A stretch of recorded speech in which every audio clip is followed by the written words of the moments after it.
Ladies and gentlemen, good day and welcome to the Q2 and H1 FY26 earnings conference call of Samhi Hotel Limited. This conference call may contain forward-looking statements about the company, which are based on the beliefs, opinions, and expectations of the company as on date of this call. These statements are not the guarantees of future performances and involve risks and uncertainties that are difficult to predict.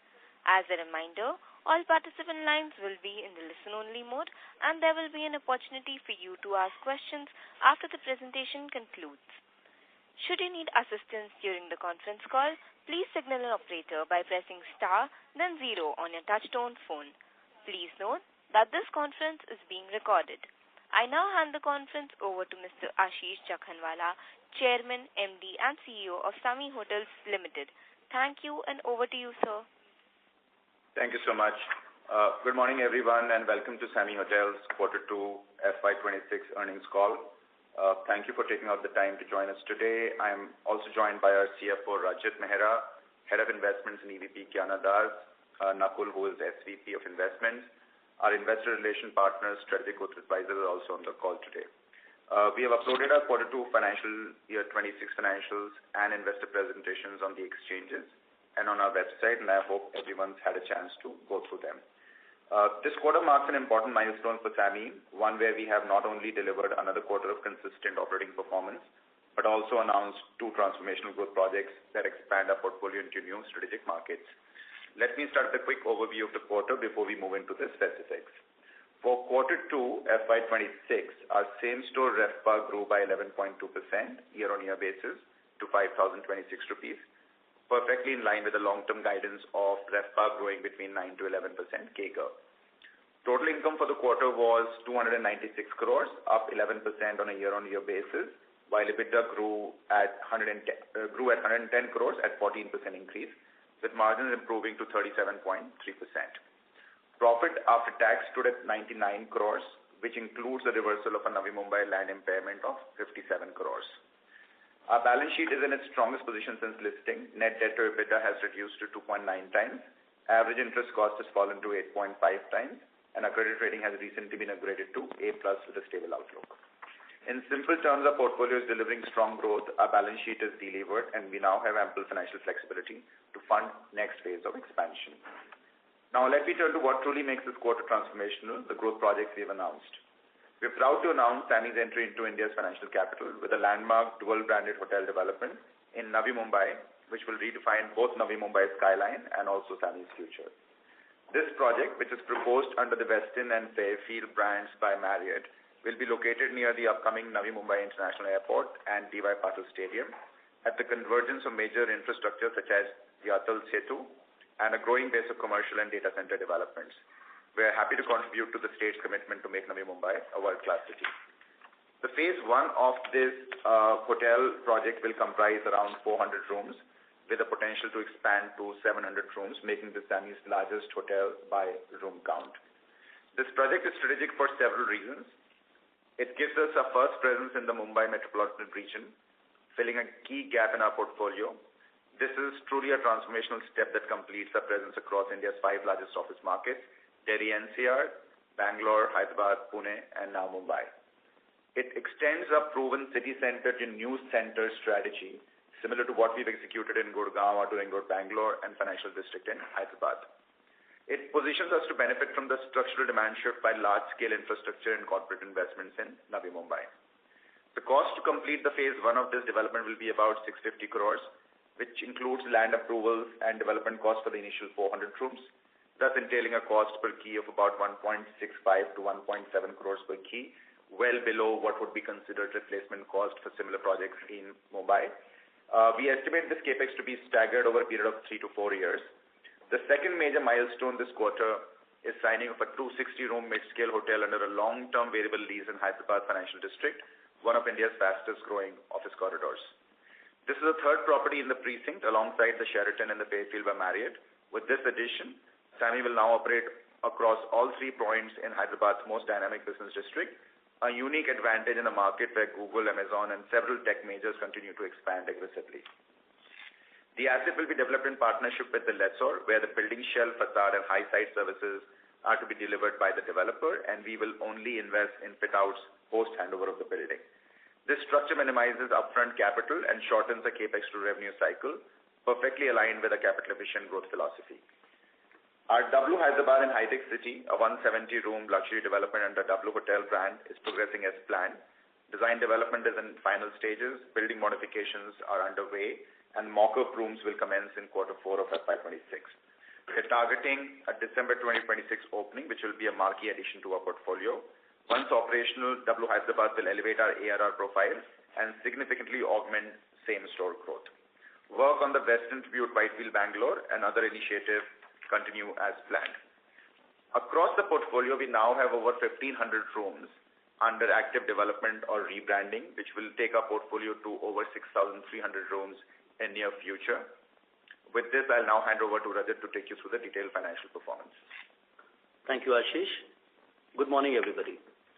Building on the top-line summary that Ashish took us through, here are the detailed financial numbers for Q2FY26. Our total income for the quarter stood at 296 crores, up 11% on a year-on-year basis. Of this, the same-store asset contributed 9% YOY growth. The new openings such as HIX Calcutta and HIX Greater Noida and Trinity Bangalore added incremental revenue. We also had small loss of income from discontinued assets, primarily the Caspia Delhi sale and the Sheraton commercial office to rooms conversion. The 42 rooms in Sheraton Hyderabad should be operational in December this year and create materially outsized return vis-a-vis the office rentals we were getting prior to the conversion. Consolidated EBITDA stood at 110 crores, a 14% increase on a year-on-year basis. Same-store EBITDA grew at 13.9%, reflecting a strong flow-through on the back of higher rates and stable occupancy. Consolidated EBITDA margins were 37.3% compared to 36.2% last year, a 110 basis point increase on a YOY basis. Depreciation was stable at 30 crores. Finance costs reported at 43 crores, down nearly 12 crores on a year-on-year basis, reflecting the benefit of our deleveraging through the GIC transaction and the sale of Caspia Delhi. On a cash flow basis, our interest expense stood at 35 crores, with the balance being non-cash accounting entries. We had an exceptional one-time gain of approximately 71 crores net of the deferred taxes, largely from the reversal of Navi Mumbai impairment and gain on sale of Caspia Delhi. On the basis of this, I'm happy to report that the company has reported a profit after tax of 100 crores vis-a-vis 13 crores last year. On the balance sheet, our net debt stood at 1,370 crores, with a net debt to EBITDA at 2.9x. Adjusted to the capital allocated towards growth projects which are not creating any meaningful EBITDA at present, the net debt to EBITDA stands at 2.4x. The reduction in the interest cost has improved our free cash generation and gives us sufficient capacity to fund the current growth pipeline. With that, I now hand over the mic to Ashish for the closing comments. Thanks, Rajat. To conclude, before we take the calls, Q2 FY26 represents a clear inflection point for Samhi. We are delivering consistent operating performance, maintaining financial discipline, and most importantly, executing a transformational growth pipeline that will define Samhi's next decade. Our entry into Mumbai, expansion in Hyderabad, and progress at W Hyderabad and Western Tribute Bangalore Whitefield together reinforces our strategy of building scale across India's most dynamic office markets. With a stronger balance sheet, upgraded credit rating, robust free cash flows, we are in the best position yet to compound value for our shareholders. Thank you for your time today, and now we'll open the floor for questions. Thank you very much. We will now begin the question and answer session. Anyone who wishes to ask a question may press star and 1 on their touch-tone telephone. If you wish to remove yourself from the question queue, you may press star and 2. Participants are requested to use handsets while asking a question. Ladies and gentlemen, we will wait for a moment while the question queue assembles.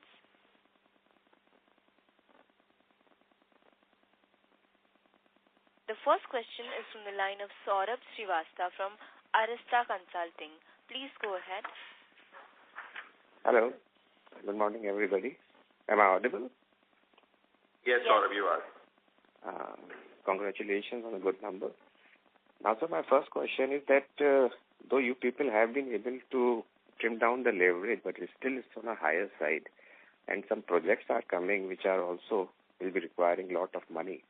How are you going to manage it? Any monetization is in the pipeline? Or any GIC-like platform is also there? Saurabh, thank you for your question. So as Rajat articulated, our total net debt to EBITDA is about 2.9 times on an overall basis. We have invested a fair amount of capital in the last 2 years on growth projects which are not demonstrating commensurate EBITDA.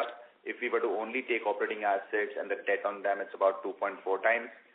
Given all of our debt is between 12 to 14 years, with very little amortization in the first 3 to 5 years, we feel that a debt to EBITDA level of anywhere between 2 to 2.5 times is very, very stable and healthy. As I said, our operating business has already reached that level. In terms of funding the capital expenditure, we had articulated in our capital markets presentation, which is also uploaded, and actually even in the investor presentation yesterday, that given the current run rate of revenues and EBITDA, we actually expect to see about 1,700 crores of investable surplus in the business. And whether it's Navi Mumbai or the Hyderabad project, these are nothing but the means for us to deploy that investable surplus. So we do not expect our balance sheet to be put under duress because of the capital expenditure. It's largely being funded from operating free cash.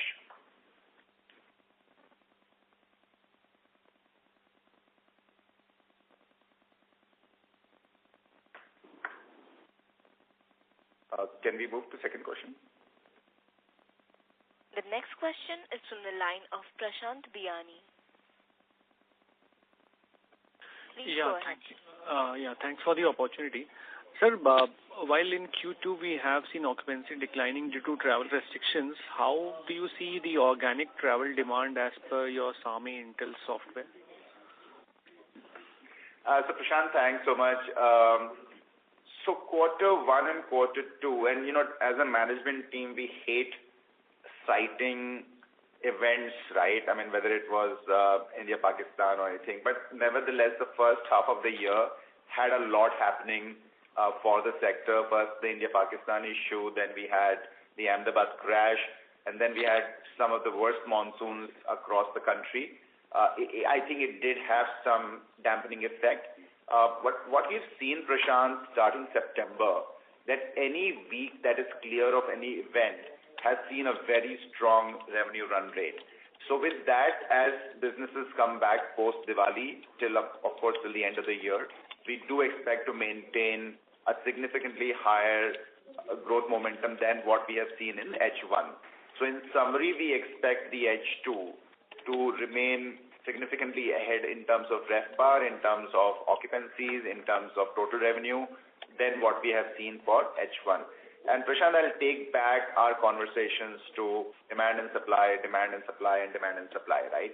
We have not yet seen any meaningful supply opening in Hyderabad. We have not seen any meaningful supply open up in Bangalore. We have not seen any meaningful supply open up in Delhi or in Pune, whereas demand continues to grow. So the events sometimes play a dampening effect, but if you were to look at the structural story of demand continuing to grow and supply just not coming, we remain fairly committed and convinced about the guidance we've been giving, that total revenue growth for same-store hotels will maintain 9 to 11% CAGR for the next 3 to 5 years. Right.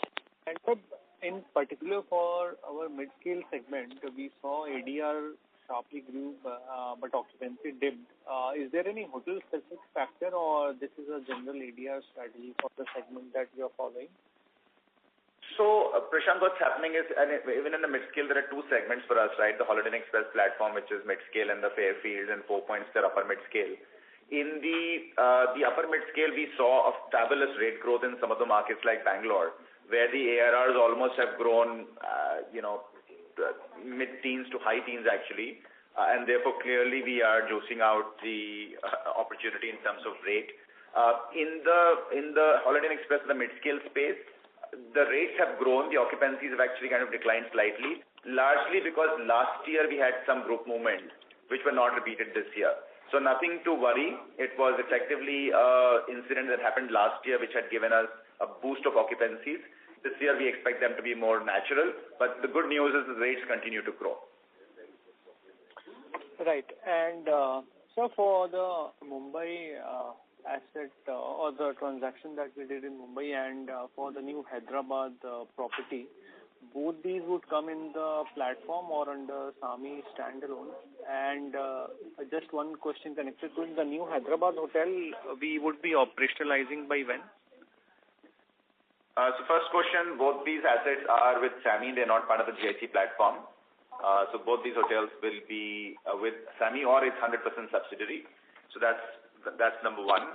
Number two, in terms of One Financial District, Hyderabad, we expect this hotel to take about 36 months to 42 months for it to be operational. Okay. Right. And so for Trinity renovation, we would start by when? So, Prashant, interestingly, we have made a small investment of about 8 crores in Trinity in the beginning of the year, fiscal year. And we've already seen the rate profile change substantially in that hotel.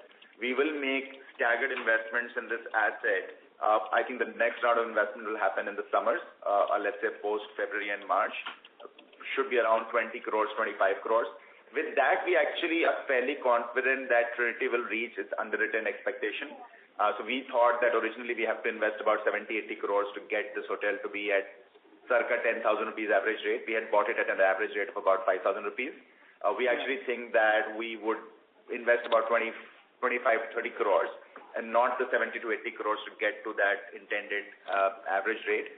So yeah, I think Trinity is, as with ACIC, Prashant, the Trinity conversion is happening better than we had anticipated and underwritten. So we do expect FY27 to be a great year for Trinity, even though we would have not really fully renovated the hotel by then, And so just lastly, sir, our expertise lies in acquiring stressed asset and turning it around. How do you plan to replicate that expertise when you are building the Mumbai Twin Towers ground up?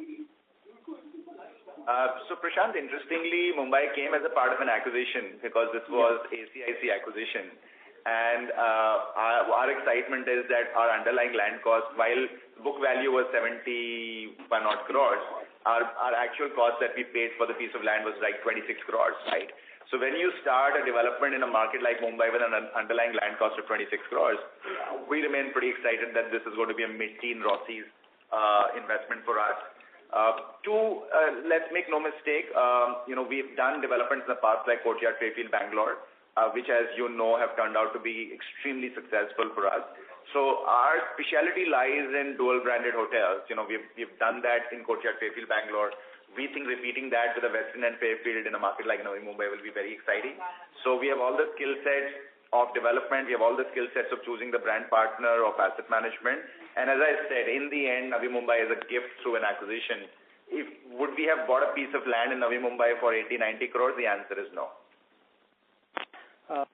Thank you so much for your time. Thank you, Prashant. Thank you very much. The next question is from the line of Jinesh Joshi from PL Capital. Please go ahead. Yeah, thanks for the opportunity. Sir, I just wanted to understand the timing issue in relationship to recognizing this reversal of impairment on the Navi Mumbai property. I guess we got an approval from MIDC day before yesterday, but the reversal impact is shown in 2Q results. So just wanted to get a sense of how the recognition timelines ideally work over here. Hi, Jinesh. Jinesh, see, from an accounting perspective, if there is an event which was actually existing at the end of the quarter and post the quarter end and before the approval of the results in the board meeting and there is further development, then we are necessarily required to actually take the impact in the quarter, which is to be approved by the board. So we got the final document from MIDC actually before the board meeting, and as per the accounting regulation, we had no choice but to actually recognize this reversal in the Q2 financials itself. Understood. And sir, if I heard you right, you mentioned that both the Navi Mumbai and the Hyderabad properties will be in our standalone SAMHI business, so to say. Now, given how the capex is lined up over here, I think for Navi Mumbai you mentioned about 650 crores, and for Hyderabad it is about 125 crores. This is over and above what we had already committed with respect to our other two properties in Bangalore and the second one in Hyderabad. So just wanted to get a sense, I mean, while this was being asked earlier, I mean, our net debt at about 1370 crores, given additional capex of about 750 to 800 crores that is lined up, are we going to see some kind of increase in debt levels come through from our side? So Jinesh, I'll reiterate that we, even before Navi Mumbai confirmation, we had presented a whole plan to our shareholders and investors, which highlighted that the company is now producing a reasonable amount of free cash on an annualized basis. Both these projects are slightly longer lead than honestly we would have liked them to be. Therefore, if you look at Navi Mumbai, 650 crores, that's spread over a 4-year period. If you were to look at Hyderabad, which will be spread over a period of about, let's say, 3.5 years or so. And, that gives us reasonable time. And as you know, in development projects, the first few years are not really that capital intensive because you're taking approvals, you're doing the building shell, and then comes the engineering and the fit outs. In terms of leverage, we are currently, let's say, at circa 3 times. Our intended guidance was to go to 2.5 times. We had accelerated that path because of GIC. We think we will not breach the circa 3 times in the short term, and we will get to 2.5 times in the midterm, right? So we're not worried about leverage levels being higher than where we are or where we thought they would be a comfortable place for us to stabilize. And that's largely because of the free cash, which is funding, and some of the other capital expenditure, Jinesh, that we have, especially for the earlier Bangalore acquisition. For the first 18 months, it's going to be funded through GIC infusion. So we are actually preserving our capital, and that's pretty substantial. That's about 150 crores or so, right? So yeah, I think in terms of leverage, we remain fairly comfortable that the circa 3 times is what we'll maintain in the short term, in spite of the commitments we'll have to make to Navi Mumbai and Hyderabad. And in the long term or in the medium term, we'll be getting to about 2.5 times plus minus. Just for your clarification, Hyderabad is a leased asset, and therefore we have no investment in land, building, and engineering equipment. So the overall project will be delivered at about 45-50 lakhs per key, even though it's a 260-room hotel in a high-tech city. But the structure of the investment there allows us it to be extremely capital efficient, and more so the fact that for the first 1 year from today, we have to make 0 investments there. Understood. Sir, one last question from my side. Just wanted to understand the MIDC deal, because over here I think the land is on lease. So what lease rentals will we be paying? And given the fact that land is on lease, this 650 crore capex number for 400 rooms appears to be slightly on the higher side. So you can just clarify that bit. So there is no per se lease rent. These are typical MMRD, MIDC leases which are given for 80-90 years. And there's a premium to be paid upfront, and there is no lease rent to be paid a regular basis. The premium that we have to pay has been included in the project cost that we have mentioned to you. So when you're talking about 650 crores for 400 rooms, it actually includes, first of all, it includes the premium we have to pay for the extension of 5 years. 2, it actually includes the premium we're going to pay for FSI for the entire 700 rooms. So when you divide 650 by 400, it's slightly, top loading the cost. What we would encourage is you take 1,000 crores total investment over a long-term period, and the total investment there will be approximately 1,000 crores or 700 rooms for 1,000 crores, right? So that, if you see cost per key, including the premiums for extra FSI and extension, we feel it's actually pretty reasonable for a market like Mumbai. But for the first 400 rooms, we're adding the premium for the entire 700 rooms to be paid to MIDC. What is the premium amount? Can you quantify? About 150. But the premium amount to be paid to MIDC? Yes. Oh, so listen, it's broken up into two parts. The first part is really the extension premium, and the second part is really the FSI premium. The extension premium is in the range of about 75 to 80 crores. And the extra FSI really depends, Jinesh, on how much FSI we're going to eventually consume. There's connected to the ready reckoner of the area, but we have right now in our estimates assumed about 100 to 150 crores for the premium to be paid for extra FSI. Understood, sir. Thank you so much. Thank you. Thank you, Dinesh. Thank you very much. The next question is from the line of Pratik Oza from Systematics. Please go ahead. Yeah, hi, sir. Thank you for the opportunity. Sir, I guess our occupancy across our three segments is tightly clustered between 74 to 76%, which in my sense, it shows that our assets are running at a near peak efficiency. So as you execute a strategy to shift the revenue mix to 60% upscale, where do you see primary RevPAR lever going from here? And is there any meaningful occupancy gain left, or will it be through an increase in ARR? So, Pratik, first of all, you're right. The investments we've made in the last 2 years and the recent Navi Mumbai development, our share of upscale is inevitably going to go to 60% from the current 44%, right? Of course, the upscale does operate at a total revenue per key, which is 2x of the portfolio average. So in terms of the inventory addition and its impact on revenue would be very, very substantial. So that's good that the efforts that we've made in the last 2 years would create a meaningful impact on the revenue profile of the company. And as I said, we love all the segments, but more than that, we actually love markets, So tomorrow, if we were to get an opportunity to acquire or convert something into a Holiday Inn Express in Navi Mumbai, we would still do that because we love that market and it's not the segment play.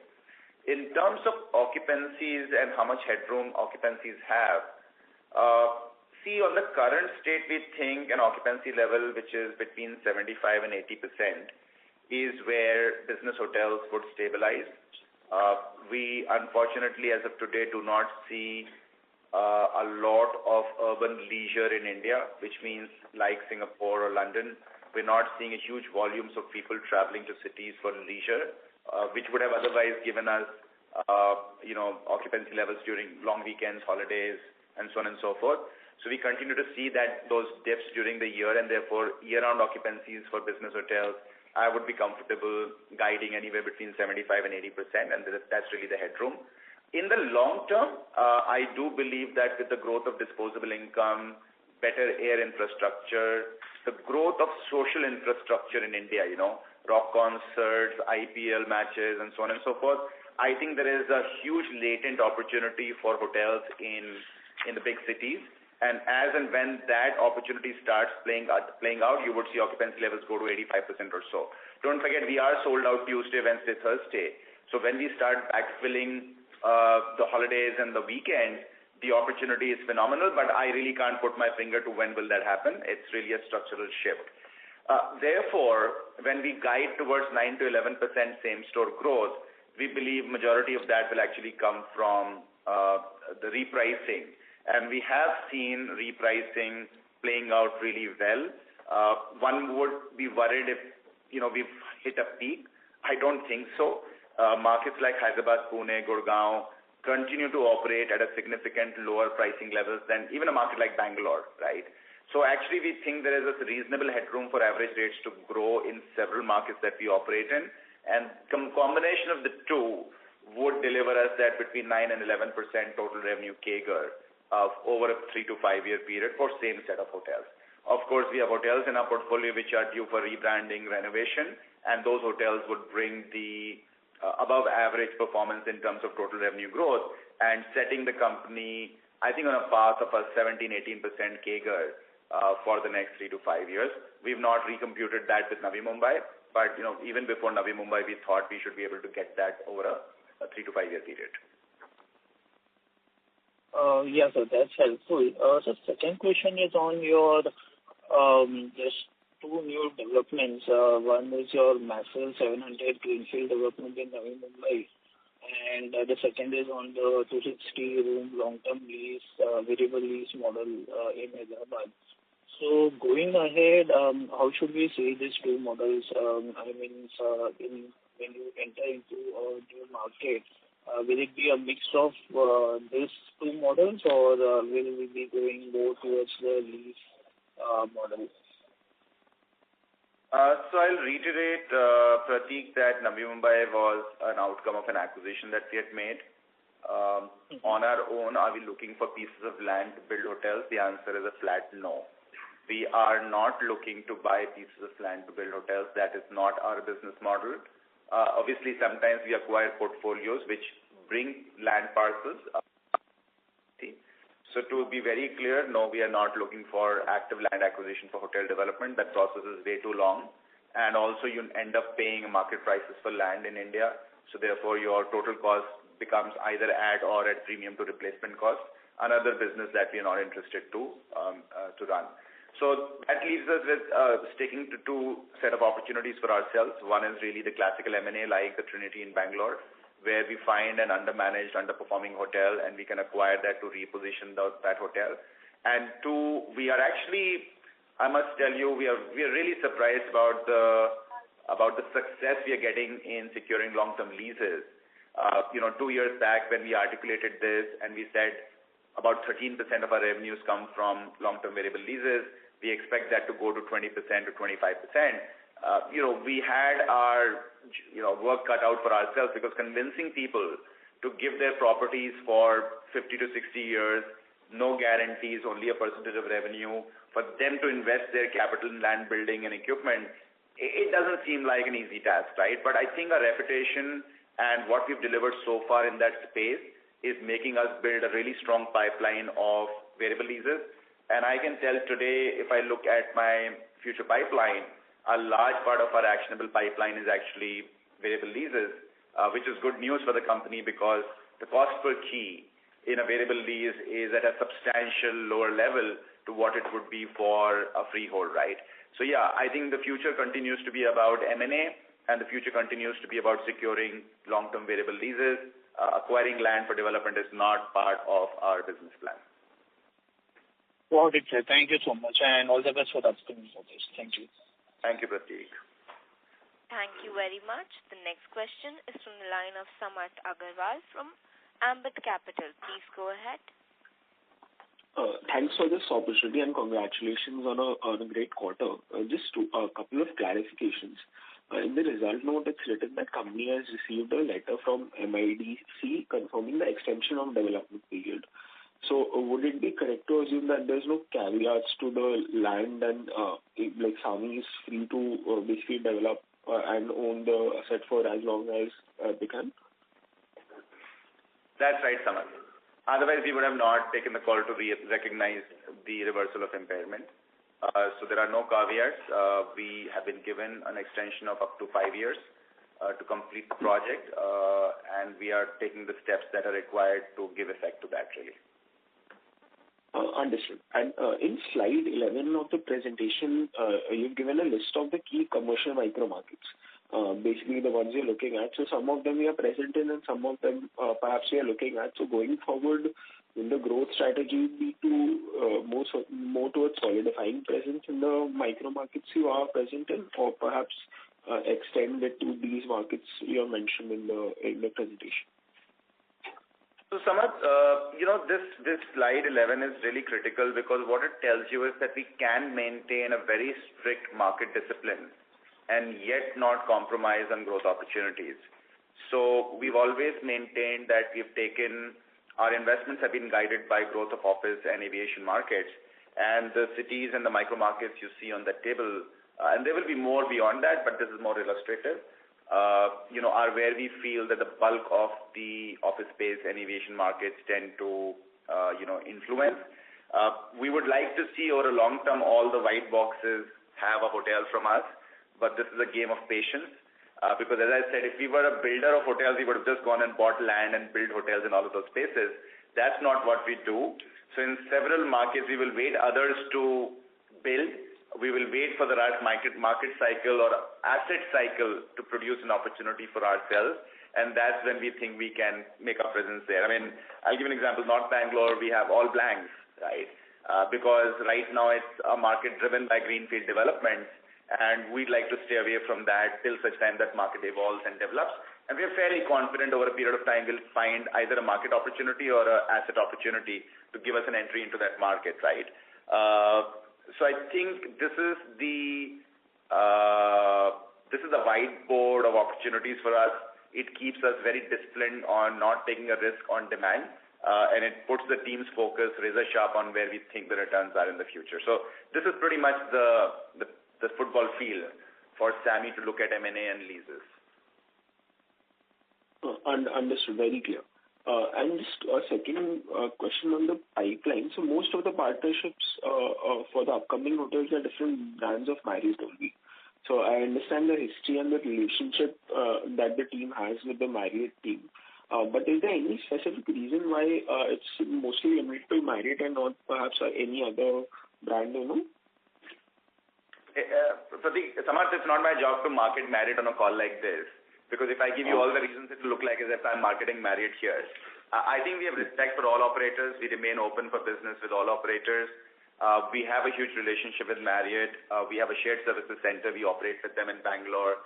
So every time a hotel gets added to that network, we obviously get economies of scale. But they clearly run one of the most enviable loyalty programs in the world, which is Bonvoy. They have a very large presence in India. We have seen their hotels perform at or above our expectation. So I think we have the path of least resistance to Marriott, if I may say so. We do keep our eyes and ears open for other opportunities and other operators, and I'm sure we will expand our relationship. But as an investor, Samarth, we've been taught to follow the path of least resistance to returns, right? And not get too creative. So we are following that path of least resistance, and the other path have some resistance which the counterparties have to remove, and we'll obviously evaluate it as when it comes. But yeah, the Hyderabad we've not yet disclosed the operator, but yeah, Navi Mumbai we have an MOU with Marriott signed for a Westin and Fairfield. The W in Hyderabad is obviously a Marriott brand. The Western Tribute is also Marriott, but Hyderabad, one financial district, I'll repeat, we remain open for business. Very clear, sir. That's all I wanted to ask. Thank you. Thanks, Samarth. Thank you very much. The next question is from the line of Vikas Ahoja from Antique. Please go ahead. Yeah, hi. Thank you for the opportunity. My first question is, could you provide some more color on 11% RevPAR growth which we have reported, especially, which markets contributed to most of this strength, example, Hyderabad versus Bangalore versus other.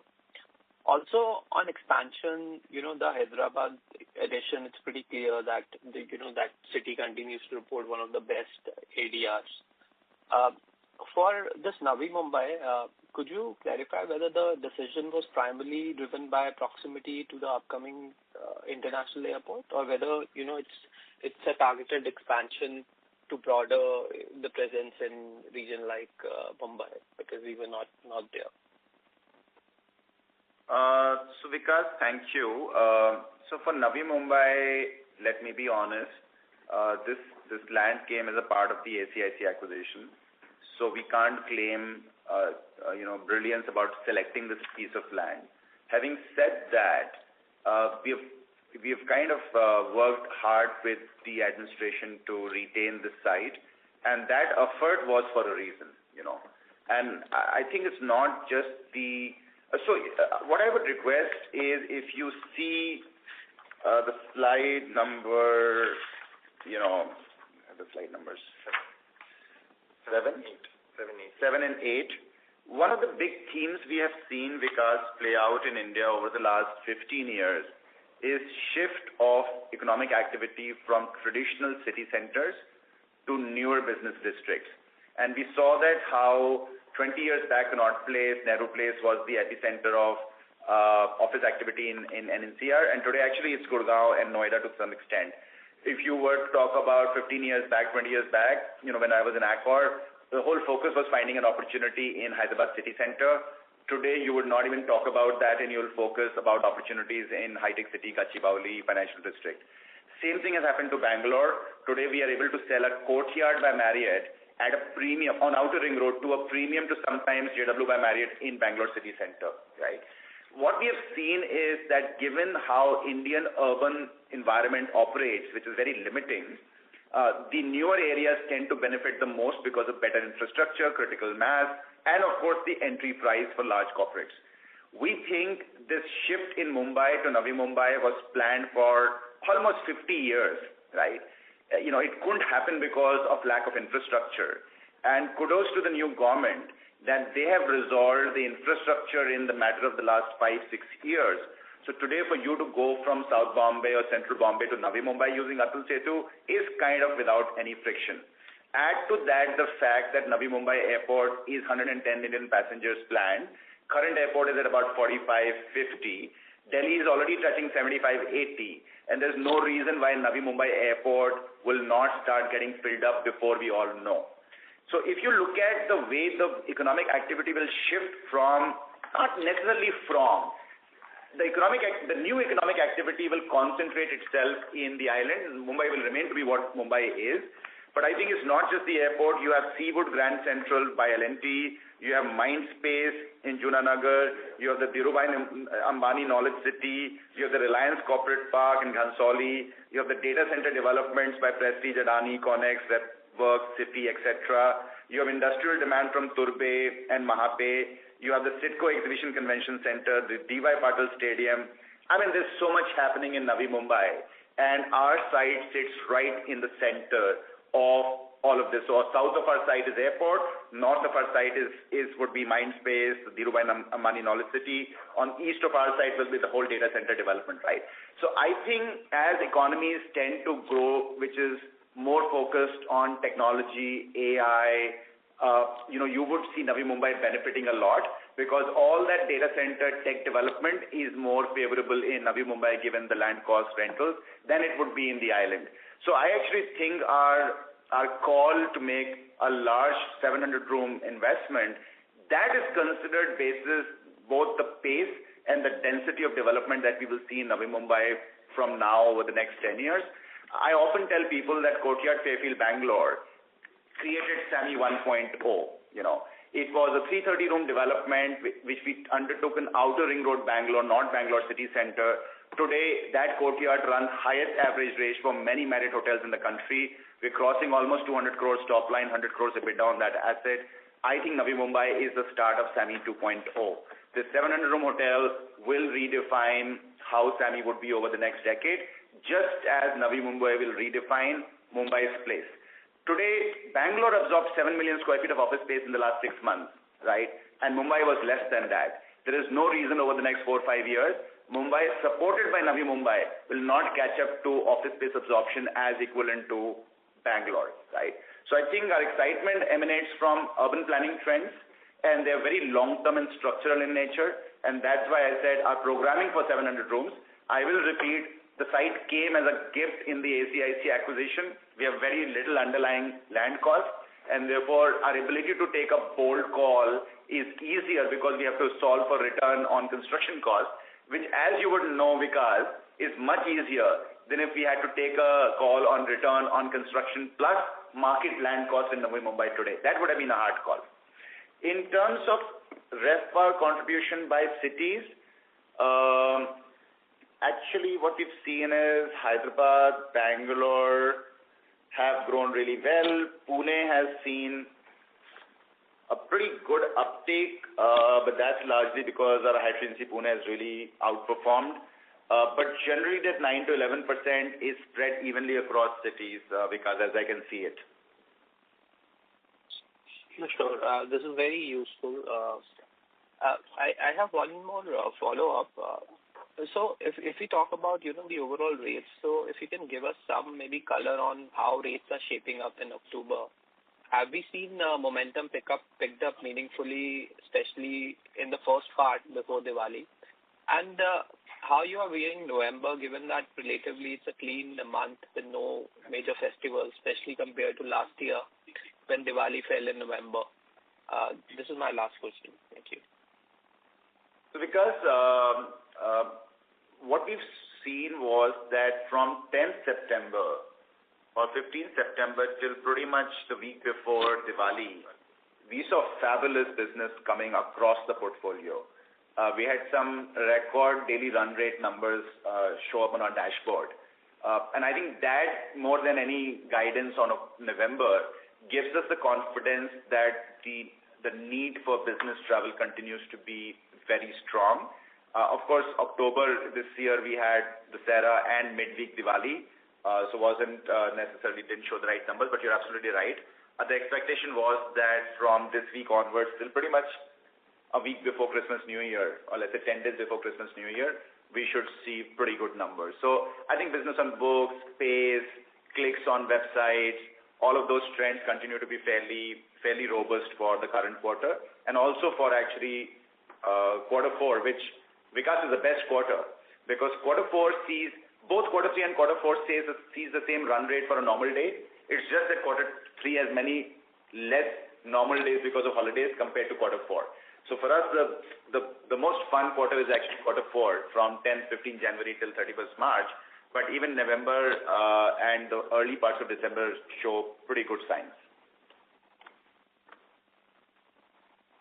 No, this is very useful, and I think after quarter 4 we have, I think, this strong expectation of Q1 also, because 1 year there was election and then there was war, so there's a lot of pent up. So I understand. Thanks a lot, and best of luck for the next quarter. Thank you. Thank you, Vikas. Thank you very much. The next question is from the line of Yashovardhan Agrawal from IIFL Capital Services Limited. Please go ahead. Hi, team. Thanks for the opportunity, and congratulations on good set of numbers. So, couple of questions from my side. So, could you please clarify the reason for tax outflow in the quarter? And on the finance cost, in the PPT we have mentioned that the annual run rate is around 120-150 CR of the interest cost. But in this quarter it was more than 40 crores. So, reason for the same? Why wasn't it around 30-35 CR? Yes. Yeah. Yash, first of all, on the tax, what you see in the P&L is actually only creation of deferred tax. There is no tax outflow that Samhi has. On the cash flow side, when you see the tax which is there, is predominantly the TDS which the customer actually deducts while they are actually making the payment to us. So there is no tax outflow which is there in Samhi. The only tax outflow that you see or tax expense that you see in the P&L is the creation of deferred tax. It's a non-cash. So, it's a non-cash entry, okay. And we don't expect to pay tax in the future quarters as well, right? No, we don't expect the cash outflows in the near future. No, so you're right, Yash. We had reasonable tax shields available across entities. You would also, so we don't expect any cash payouts from the company, at least for the next few years. Yeah, few years. On the interest, and Rajat will chime in, but we did clarify that the actual cash interest expense was about 35 crores, in line with what we were saying. What we have done is that we have refinanced, or we are in the process of refinancing a large facility where the interest rates will go down from existing 8.4 to about 7.9. And on account of that, what we had done was there was a certain upfront payment made at the beginning of the loan, which was amortized over full tenure. Because we want to refinance that, we have kind of accelerated that write-off, and that's again non-cash. So that 3 crore expense is adding to the finance cost, but again it's non-cash, and on top of that it helps us reduce financing costs from current 8.4 to about 7.9% in that particular portfolio. Should be done by the end of the year actually. Yeah, that's close to about 350 crores out of the total debt that we have, which is getting refinanced. Correct. So Yash, with that you will actually see the overall blended interest cost further coming down for the company. Yeah. Which is not incorporated in the 8.5% that has been reported right now. Correct. Got it, sir. This is helpful. So my another question is on the Navi Mumbai project that we are planning. So in the initial remarks, you mentioned that GIC is not part of this project, even though we are planning to have some rooms in the upper upscale segment as well. So what is the reason for it? So the key reason, Yash, is that we have that understanding for future projects. There are existing upscale hotels like Sheraton in Hyderabad or Hyatt Place in Gurgaon or Renaissance Ahmedabad, which are not part of the GIC joint venture. So this asset was a pre-existing asset at the time of the joint venture and therefore was not part of the JV. When we say that future assets is about the future upscale assets may be considered in the JV. It's not a hard and fast rule, but of course we will take it to the JV. So this asset is not part of the JV. Also from a purely selfish perspective, we feel that the value creation in this asset is phenomenal. If we were to take the market performance of ComSet and the competitive set today in Navi Mumbai is at an average rate of about 11,500 rupees, and of course the Westin will be at premium to all of that. We think even if we take some blended performance for the current year, this on a full 700 room hotel is about 180 crores, 185 crores of EBITDA potential. So I think our job and our excitement is to execute and deliver that. And if at all we need to do some capital recycling, it will be only after we have created the value in the asset, So as of today, it remains part of Samhi and we remain committed to delivering that number from this asset. Okay. So 180 crores number that you gave is for the 700 rooms, right? And not 400 rooms? That is right. That is right, Jinesh. Got it, sir. So another question on the same. So if we look at the market currently, there are around only 1,500 rooms, and even in that, 1,500 rooms are announced, and majority of that in the mid-scale segment. So why are we still inclined towards adding more inventory in the mid-scale and not towards upper upscale segment, considering that we already have land in the return profile in upper upscale segment is better? Yash, to give you some context, and we have experience of dual-branded hotels. We have the Courtyard in Fairfield in Bangalore, where the Courtyard sells at an average rate of about 22,000 to 23,000 rupees for the year, and the Fairfield would be selling at about 12,500, 13,000 rupees per year. What we've seen is when you do large-scale hotel developments, and if it's a single-branded hotel, you still need a lot of what is called quote-unquote base business. And the base business comes at a discount to what your targeted rates are. When you do a dual-branded hotel, invariably a lot of your base business goes into a lower category hotel for which it is built. So in terms of capital expenditure, in terms of operating expenses, you've built it to operate at lower rate, and therefore the bulk of your base business can be redirected towards that, leaving the upscale hotel to be fully leveraged for the high-priced business. And therefore no surprise, Yash, that nobody would have heard of a Courtyard by Marriott in India operating at an average rate of 22,000 rupees, right? That is possible in Bangalore because we have 170 rooms of Courtyard, about 170 rooms, 165 of Fairfield, and therefore a lot of relatively low rate, and even that low rate is 13,000 rupees there, tends to go into Fairfield. So I think in terms of managing your capex, leveraging the market opportunity, we think the dual-branded hotels present a very unique opportunity. And, as the saying says, what ain't broke, don't try and fix it. The dual-branded hotels have worked really well for us in Bangalore, and therefore we think repeating that in Mumbai is intelligent.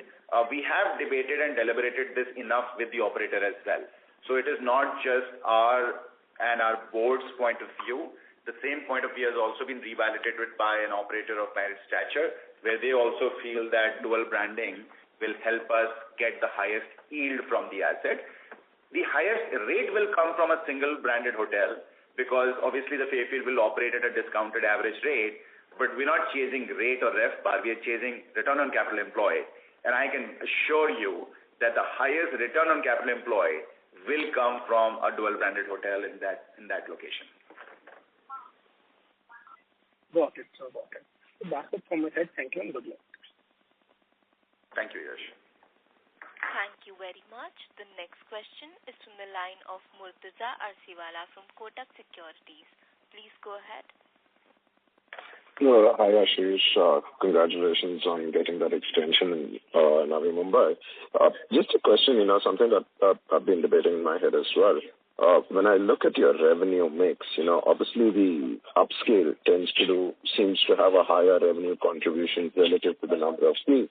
If I were to think, management bandwidth in terms of building hotels, would you be better off building more upscale than mid-scale just because, it would almost require the same amount of management bandwidth, assuming return on capital employed, margins, etc., would be similar in both categories. But, and I can see incrementally your portfolio sort of leaning towards upscale. Any thoughts on that? Yeah, Murtaza, that thought crosses our mind more than often. But, we have a job. We are in a capital-intensive business. So risk and reward are things we need to look at both at the same time. The upscale assets tend to have capital concentration, Murtaza. And we've seen markets go through unexpected surprises, right?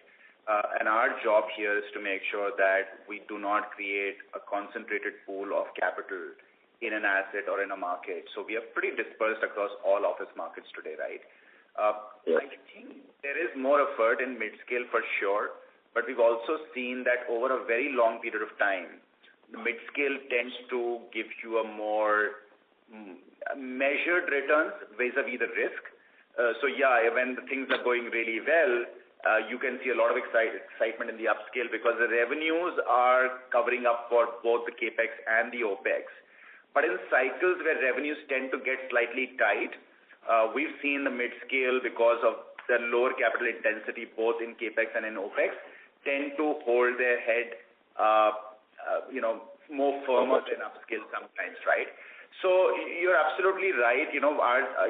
Obviously you do one large hotel and you get 200 crores of EBITDA or 150 crores of EBITDA. But the fact is that you are also taking the risk on a single asset or on a single market. Murtaza, we did see unfortunate incidents like, bad monsoons or terror attacks or economic activities because of certain things shifting. And as much as we are excited about today, we need to remain very, very cautious for the long term. I think mid-scale tends to produce insane amount of ROCEs if you do it right. So for instance, I will repeat that even today in our portfolio, the highest ROCE asset continues to be a Holiday Inn Express in High Tech City, Hyderabad. Well, two reasons. A, it's mid-scale. Three reasons. A, it's mid-scale, so very low capital. Two, it was leased, so therefore we never paid for land and building. Three, it's High Tech City, Hyderabad. And Nakul can correct my number, but I think the ROCEs would be 45%, right? And when you see 45% ROCEs in an asset-heavy business, you tend to salivate and you're okay to make some extra efforts to get there. Look at the Fairfield and Bangalore Outer Ring Road, Murtaza, right? To be able to sell a Fairfield at 14,000 rupees, right? You can well imagine the ROCEs that asset is producing vis-a-vis if I had done a smaller upscale asset selling at 18,000 rupees, right? Or 19,000 rupees. So I think very similar to a fund manager, we sometimes have to, take bets which are not lazy and easy, but that's the only way to create outsized returns for our shareholders. Would it be possible, if we were to think of it, we have the revenue mix across the various categories and some sort of indication on at a portfolio level, not at individual assets, but when you think of the entire portfolio, break it down between, like you have mid-scale, upscale, upper mid-scale. What would be the ROCEs, for the current year? Like any indications, any number crunching that you would have done? So, Murtaza, if you were to take upscale as one and the broader mid-scale as one, right, and not get to channel about lower mid-scale and upper mid-scale, if you were to take upscale separately and mid-scale separately, I would, and we can come back to you, but I think the numbers would be fairly comparable. Micro-market. And again, as I said, it's very micro-market driven. Okay. And I think, Murtaza, I'll also take you back to slide 11. What is really important for us is to be in High Tech City across three price points. It is important for us to be in Navi Mumbai across three price points. It is important for us to be in Outer Ring Road across 3 price points and so on and so forth, right? So rather than doing another hotel, let's say in in Mysore or in Varanasi or in Lucknow, and with all due respect to those markets, right? We feel very, very comfortable with Tier 1. We think the equation of demand and supply is far more visible and predictable in Tier 1. And therefore, if Samhi has to grow over the next 10 years, 15 years, 20 years, right, we are giving ourselves optionality to grow without compromising on the locations. And Conrad Hilton taught this to us 100 years back. The only three things important in this sector is location, location, and location. So I would not compromise on location. I would rather put 3 price points in the same location than be forced to go to a suboptimal location because I cannot do multiple price points. So I also think that operating across price points, Murtaza, ensures the management team, the board, and the shareholders that this company will have a runway to grow for the next decade or two and not just run out of opportunities after doing 5 upscale hotels and then be forced to buy land and build hotels, and that's a task which is good for some, definitely not good for us, right? So gives us optionality, maintains a ROCE, allows us to dominate markets across all price points, which has its own advantages. So I think there is a lot of merit in pursuing a multi-price point strategy, but not compromise on the location. If I may just chip in, given that you did direct us to slide 11, should I think of the blank spaces as your future opportunities across price points and locations? Absolutely, yes, Murtaza. But if wishes were horses, as they say, getting something in Delhi, we need to be careful, especially given the rules we put on ourselves, which is not above replacement cost. But the answer is absolutely yes. This is a football field, Murtaza. This is where we would like to take our capital. There are times we've waited for years to get into a micro market because we need that micro market and we need that micro market at discount to replacement cost, right? So we know where we need to be. As they say, luck is about being at the right place at the right time. The place we know, the time will come and we'll get lucky. Sure. Good luck with that, Ashish. Thank you. Thank you, Murtaza. Thank you very much. The next question is from the line of Viraj Mahadevia from MoneyGrow. Please go ahead. Hi, congratulations to the management team on the direction of travel in the business. Quick question regarding the Courtyard by Marriott in Pune, which is a conversion from 4 Points. When do you expect to see that up and running as a property? Is it early FY27? So Viraj, the property is already operational, fully operational. We actually continuing to see pretty good YOY growth in that property because earlier it was franchised and now it is managed by Marriott, and I think FY27 will be a great year. We expect to start renovating that hotel from March, April, and like all of our renovations, we typically don't do any shutdowns. We do it on a wing-wise basis, staggered manner. So I think our current guidance is that by end of FY27, we should have renovated that hotel in phases and be ready for it to be a Courtyard. Understood.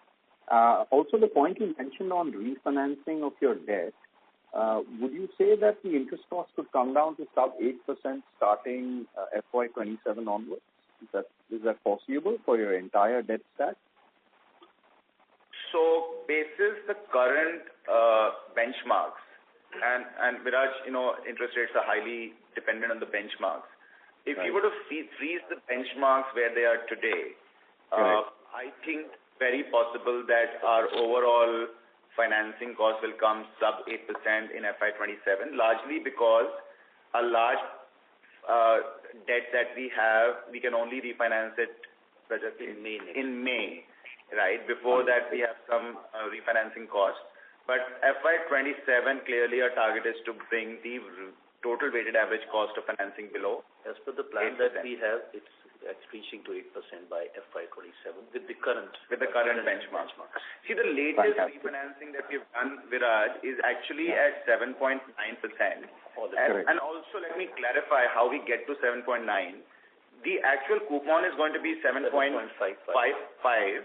There is a 1% upfront, but instead of amortizing it over a 12-year period, which is the tenure of the loan, we're actually deciding to amortize it over a 3-year period, right? Because as you've seen in the Citibank case, once you refinance, you have to take that into your P&L.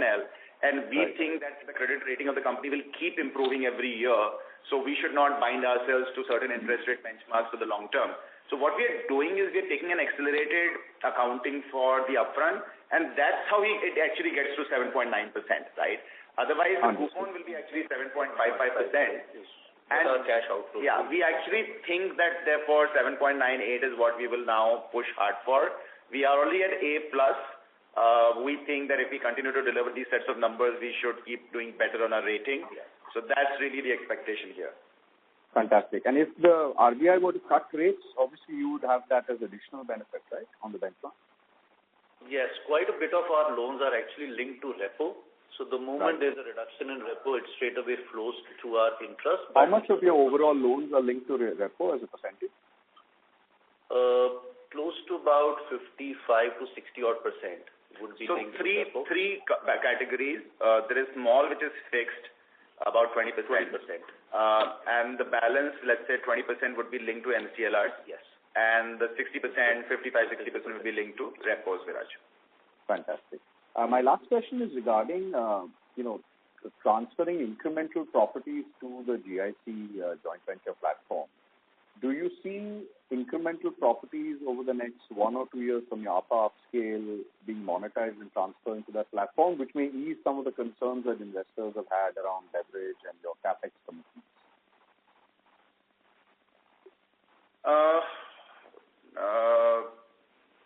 So I will repeat the fact that we are not, we think we have promised near term 3 times, mid-term 2.5 times net debt to EBITDA. We will get there. We are seeing, with last 12 months, Viraj, we saw almost 350 odd crores of free cash. A lot of our money is invested in the Tribute in Bangalore or the W in Hyderabad or the new hotels that we've opened earlier this year or the inventory we are opening. FY27 minus the W will give us everything, and therefore they will see an exponential growth in EBITDA. So first and foremost, we as a team do not see any concerns on leverage.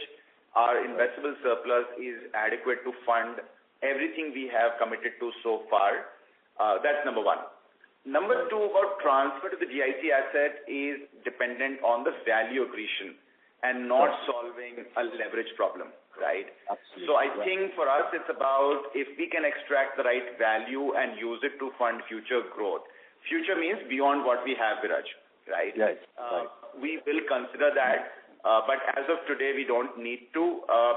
I had mentioned earlier that a lot of our active pipeline is actually variable leases, and variable leases, as unachievable as it may sound, you basically secure a large asset for 10-15 crores upfront, and then you have deferred capital expenditure over a 2.5-3 year period to finish it. So that kind of allows you to match your cash flows with capex, right? And that is giving us the confidence of maintaining a certain amount of a balance sheet discipline while delivering growth. The intent of the GIC platform is to grow. We are looking at certain opportunities in that platform to grow that platform. Will we transfer an existing assets to that platform depends entirely on the growth opportunities that we see, the value in the growth versus the value we extract from monetizing the existing asset. Nothing so far, Viraj, so I don't want to kind of lead anybody to it. No problem. Thank you. Last question is, if you can just guide us, Ashish, given the many moving parts around capex commitments, over the next 5 years, what would be the cumulative capex of Samhi, maybe?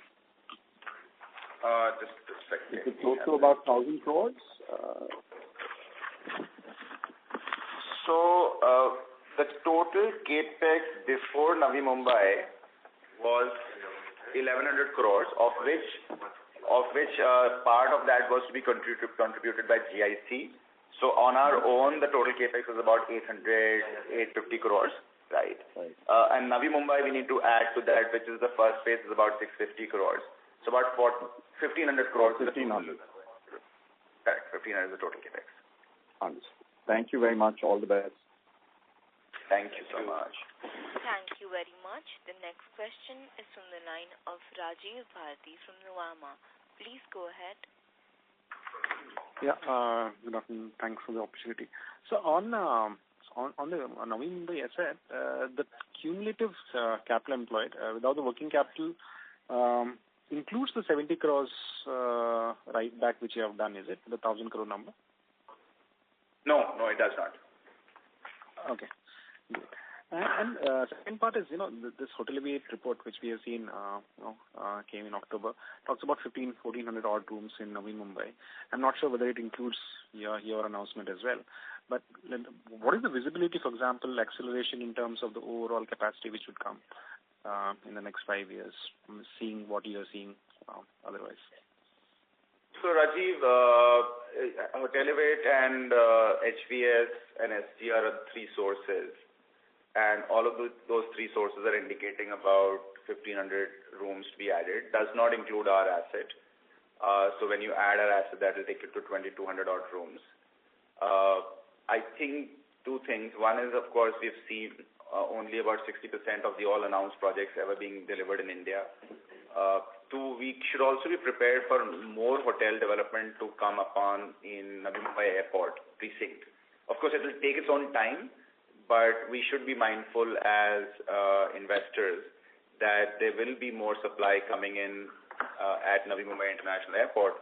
But Rajiv, in a market like this, there's enough precedence to demonstrate that the current pace is not an indicator of what the future would be. And we had the same situation at Delhi International Airport, where the overall Delhi supply on that day was about 10,000 rooms. And Delhi Airport announced auctioning plots equaling about 4,500 rooms, right?